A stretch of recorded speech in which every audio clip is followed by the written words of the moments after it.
Un sommet extraordinaire de la communauté économique des États d'Afrique de l'Ouest dédié à la lutte antiterroriste et une annonce forte réalisée ce samedi à Ouagadougou.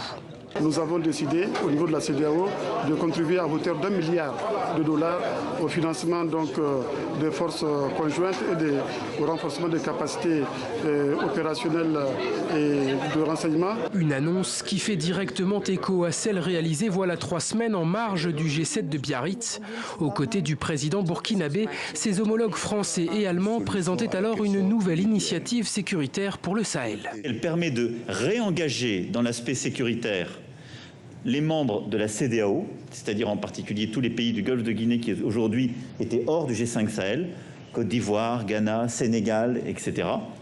Et elle va permettre de réengager du financement international en soutien de ces derniers. Aujourd'hui, avec ce sommet de Ouagadougou, il s'agit d'un nouveau cap fixé par les 15 pays de la CEDEAO.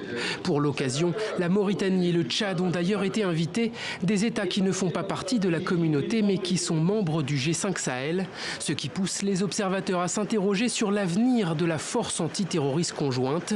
Si les financements sont d'abord destinés à soutenir cette dernière, à terme, la CEDEAO pourrait s'emparer à nouveau des enjeux de sécurité.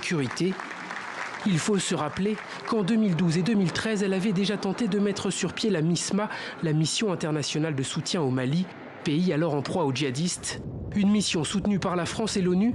Pourtant, face à la détérioration de la situation sur le terrain, c'est justement Paris qui avait pris la main.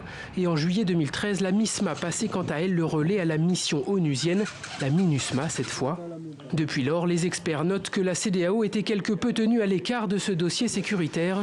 Une réalité qui pourrait donc bien changer à l'avenir.